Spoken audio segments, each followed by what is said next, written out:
Salut à tous, on se retrouve ce soir pour l'épisode 2346 du Zap Image. On commence directement avec une info qui date il y a 18 ans, jour pour jour. Le miracle d'Istanbul, c'était une finale de Ligue des Champions entre l'AC Milan et Liverpool. Mi-temps 3-0 pour l'équipe de Milan, ça sentait très bon, pour remporter cette finale. Pas du tout les gars, en l'espace de 6 minutes, 54e, 56e et 60e minute de jeu. 3 buts côté Liverpool, du coup 3-3, plus d'autres buts jusqu'à 120 minutes de jeu vu qu'il y a eu les prolongations et du coup tir au but, et c'est l'équipe de Liverpool qui avait été meilleure lors de cette séance des tirs au but et Liverpool remportait il y a 18 ans jour pour jour cette finale de Ligue des Champions, donc c'était il y a 18 ans.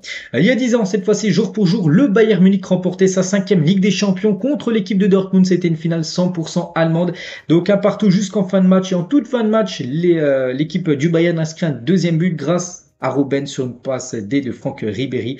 Donc cette année-là, l'équipe du Bayern avait tout raflé. Ils avaient gagné les 6 trophées sur les 6 possibles.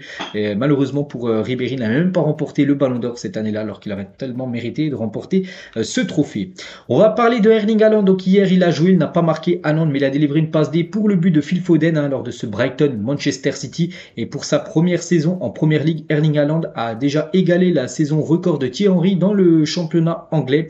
Donc Henry, but plus passe D, c'était 44, c'est un record du côté de la Première Ligue, et Haaland est déjà à 44 également, but plus passe D, donc il reste encore plus qu'un match pour Erling Haaland. Donc s'il marque ou s'il fait une passe D, il deviendra aussi par rapport à cette stat-là le meilleur de l'histoire de la Première Ligue. Et Guardiola, après le nul face à Brighton hier, il a dit il y a 40 heures, nous avions bu tous de l'alcool qu'il y avait à Manchester, enfin nous avons tous bu l'alcool qu'il y avait à Manchester, mais l'équipe était là et c'est pourquoi je suis très heureux, car je ne veux pas que l'équipe se relâche avant les finales de la FA Cup et de la Ligue des Champions. Nous avons montré pourquoi nous sommes la meilleure équipe d'Angleterre. C'est ça qu'il y a 40 heures, il y a 2 jours, ils ont tous fêté ce titre de champion d'Angleterre. Donc il y en a beaucoup de joueurs qui ont bu de l'alcool, tout ça, puis ils étaient prêts pour le match, même s'ils n'ont pas fait un énorme match hier, mais ils n'ont pas perdu contre une belle équipe de Brighton. Donc voilà ce qu'a pu dire Guardiola. Maintenant il se prépare sur les 2 finales qui restent, FA Cup et Ligue des Champions.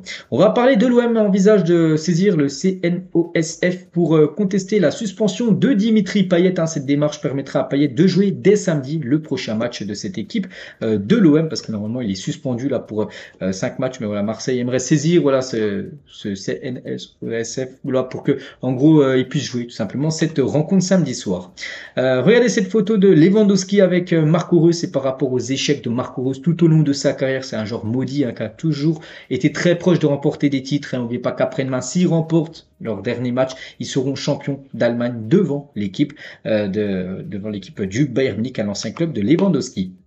Les équipes ayant le plus gros palmarès en coupe nationale, donc par exemple tiens, du côté de l'Italie, vu que voilà, c'est une info par rapport à la dernière Coupe nationale qui a été remportée, donc c'était hier en Italie, l'équipe de l'Inter, 9e titre qu'ils ont remporté, sur le même niveau que l'AS Roma 9 et la Juventus qu'on a le plus, 14, on peut voir en France, et le PSG, 14 Coupes de France remportées, devant Marseille, 10 Coupes de France, et il y a aussi Lille et Saint-Etienne, 6 Coupes de France, du côté, je sais pas, de l'Espagne, 31 Coupes du Roi pour l'équipe du Barça, devant Bilbao les gars qu'on a 23, et le Real Madrid qu'on a 20, ou même du côté de l'Angleterre, c'est Arsenal qui a 14 FA Cup remportés devant Manchester United 12, et après il y a Liverpool et Chelsea qui sont à 8 trophées remportés de FA Cup.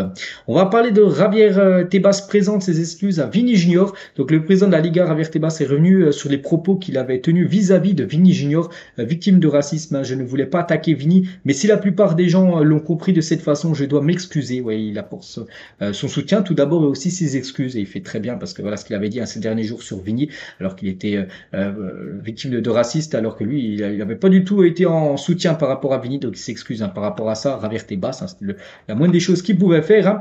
Et toujours avec Vini, Ancelotti l'a dit, je crois que la société, pas seulement le monde du sport, a pris conscience de quelque chose de très important. C'est un pas en avant.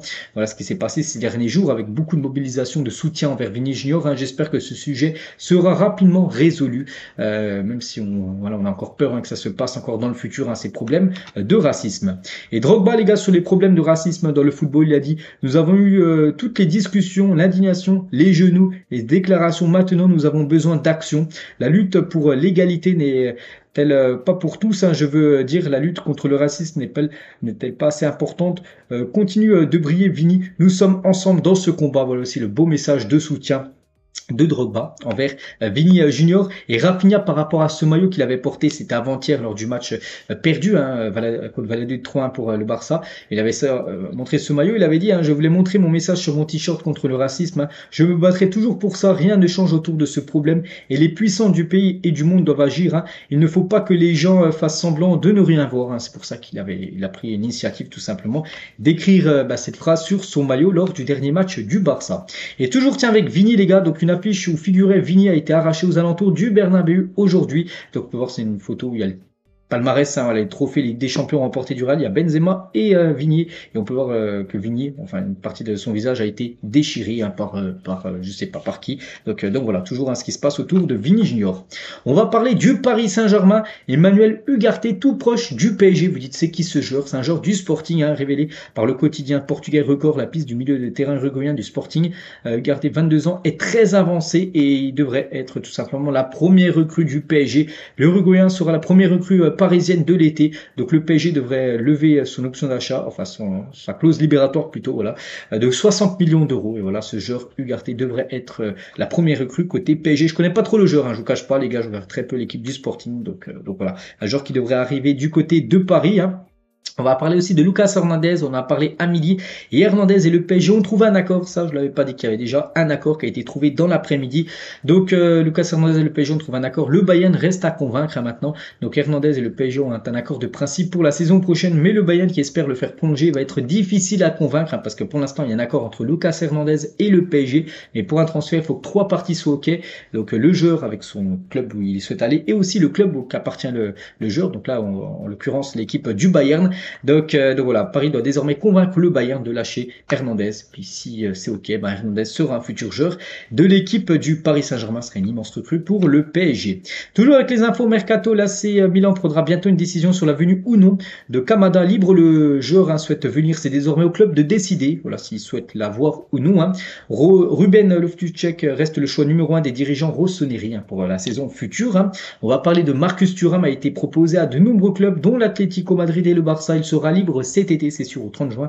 Il sera en fin de contrat là dans 1 mois et 5 jours. Et du coup, il aurait la cote du côté de la Liga, l'attaquant Marcus Thuram. L'AC Milan a entamé des discussions avec El Shaarawy en vue d'un possible retour, parce qu'à l'époque, il jouait du côté de l'AC Milan, maintenant il joue du côté de l'AS Roma. Et l'Égyptien sera libre également en juin prochain, en 30 juin. Il est aussi en fin de contrat et il pourrait, pourquoi pas, faire son comeback, on peut dire, du côté de Milan AC. Erik ten Hag, le coach de Manchester United, qui est en conférence de presse avant le match ce soir contre Chelsea. Il a parlé de Neymar, parce qu'il y avait des journalistes qui ont posé des questions par rapport à la rumeur de Neymar qu'on annonce depuis pas mal de jours. Quand nous aurons des nouvelles, on vous avisera, on vous le dira quand on aura des nouvelles. Pour l'instant, il n'a pas dit oui, il n'a pas dit non non plus.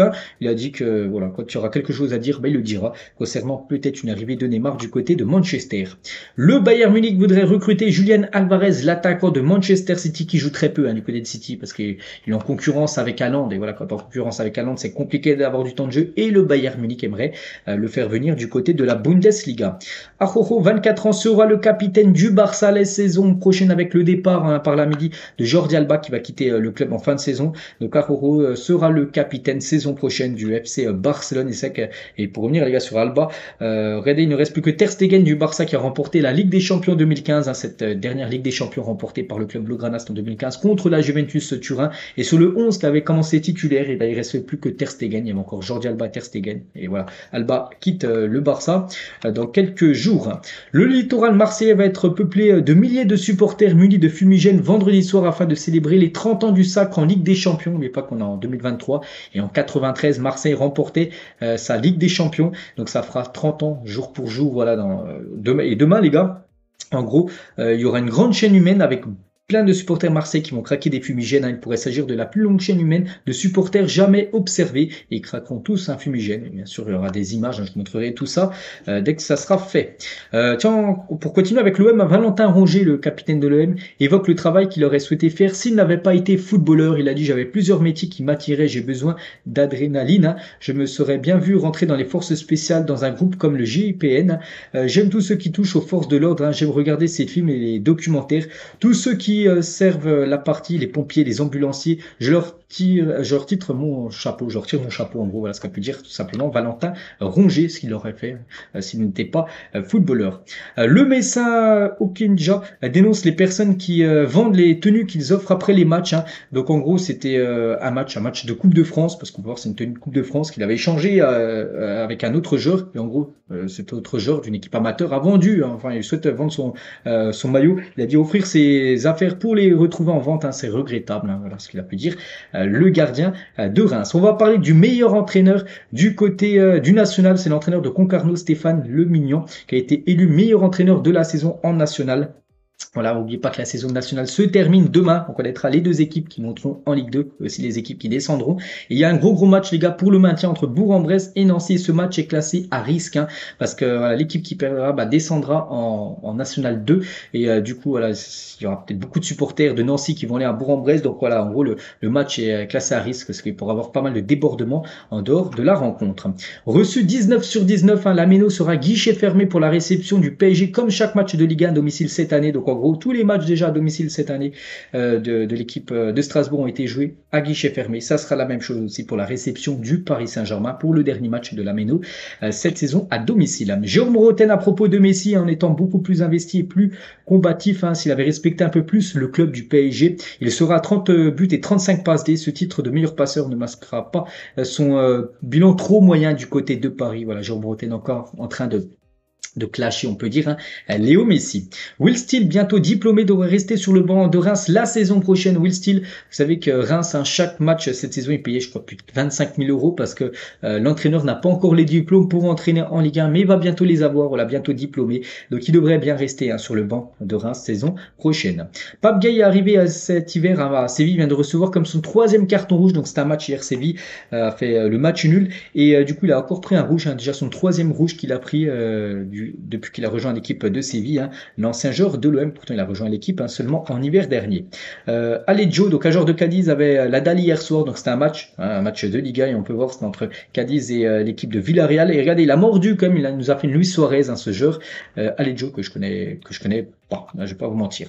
Amélie Oudéa Castera, ministre des Sports, sur la Coupe du Monde féminine qui est toujours sans diffuseur, hein. C'est que pour l'instant personne en France, hein, on n'a pas trouvé de diffuseur, voilà, concernant cette Coupe du Monde féminine. Je pense que la FIFA est aujourd'hui trop gourmande et que nos diffuseurs doivent montrer un peu plus, hein, que chacun fasse un bout du chemin, parce qu'en gros, la FIFA espère plus d'argent pour vendre, on va dire, les matchs, hein, alors que les diffuseurs comme TF1, comme M6, tout ça, qui diffusent de temps en temps les matchs, en gros, proposent pas assez d'argent. Et en gros, il faut que les deux parties fassent un petit effort, que les chaînes françaises demandent un peu plus, mais aussi que la FIFA demande beaucoup moins. Et bien sûr, il pourra avoir un accord.